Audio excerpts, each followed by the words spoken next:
I realize that the heart and soul of the Harris County Republican Party is its Republican women. I like the story about the man who wanted to cross the river.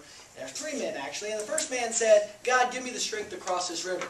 Poof, he was turned into a really strong man, and he rowed himself across the river. The second man said, "God, give me the strength to give me the ability to cross this river." He was turned into a strong, smart man, and he actually rowed the boat across the river. The third man said, "God, give me the strength, the ability, and the intelligence to cross this river." Poof, he was turned into a Republican woman. It's an amazing thing. And what she did was she took the map, looked at it, and walked right across the bridge next door. Why do I tell you that story? Because I understand that we are the majority party today because the people in this room have been willing to roll up their sleeves and work hard to bring us to victory. This party is not just about me. It's not my party. It's our party. And working together, folks, working together, we have experienced 3 out of 4 countywide sweeps during my time as chairman. That's a record that I'm proud of. That's a record that you should be proud of because it's your record. It's your record.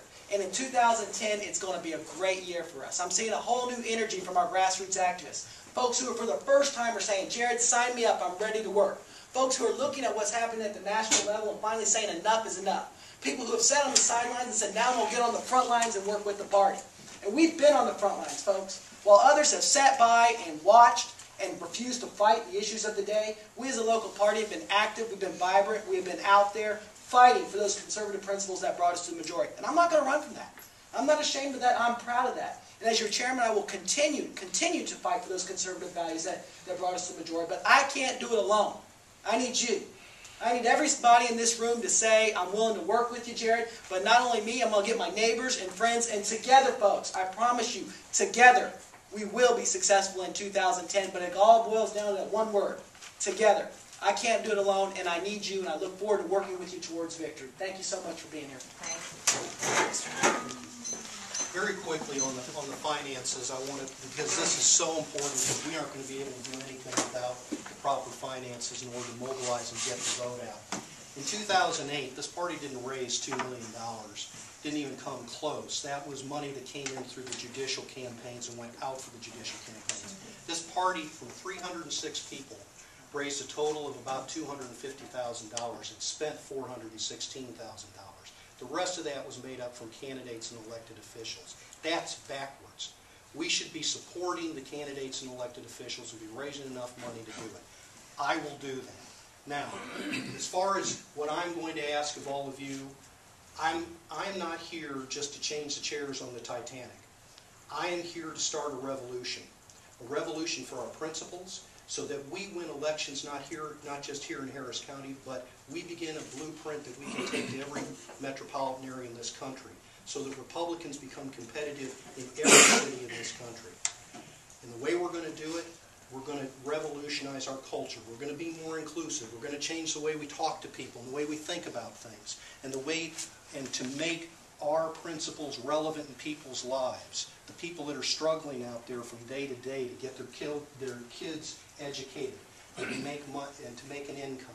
We're going to make our principles relevant to their lives. And if we do that, then we will finally fulfill Reagan's dream in 1977 of a new Republican Party.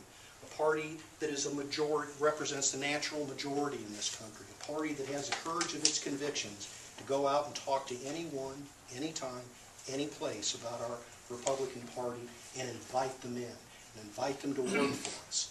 And if you agree with that, if that's the party you want, then please join me in join what we're doing, and let's devote the next couple of years to rebuilding this party, flattening its management, and getting the grassroots involved. Thank you. In 1960, the Young Americans Treaty met at William F. Buckley's home in Sharon, Connecticut. They adopted what is known as the Sharon Statement, which is a statement of guiding principles. It's too long for me to read here, but a few of those principles are that the individual has the right to use his God-given free will, that political freedom cannot long exist without economic freedom, that the Constitution of the United States is the best arrangement yet devised to allow government to do its job while keeping government in its proper place, that allocating resources through the free market is the best system that is the system that is both the most productive and most compatible with freedom, and that we will be free only so long as free citizens can defend their rights against all enemies. I'm wearing this Reagan button. You can see it not as a memory of the past, but as a token of optimism for the future. I was wearing this button when I was on a plane to Iowa, when I was a 19-year-old congressional campaign organizer for a conservative candidate. A man on the plane asked me, "Son, are you from California?" I said, "No, sir, I'm from Texas. At least I go to school there. I'm from Texas, but I just told him about my work and how much I admired Ronald Reagan." The point about this wasn't when Reagan was president. This was 1974. It was, up until now, the worst year I've ever lived through as a conservative Republican. I sat in our campaign headquarters and watched Richard Nixon resign. Democrats swept the power. Republicans were crushed. But what happened? We kept fighting. 6 years later, we elected Ronald Reagan president. And we kept fighting for our principles. And that's what I'm here to do today. The left is winning and attacking relentlessly. It seems overwhelming, but we have resources now we didn't have then. Through the internet, conservative think tanks, they talk radio. But we must start locally, here in Harris County. And the county chair should lead, but cannot do it alone. Can only do so with all members and activists and those who want to volunteer and contribute to the process. And I intend to do that. And whoever's at the helm must have your trust. I believe I can earn it. Thank you, and God bless America.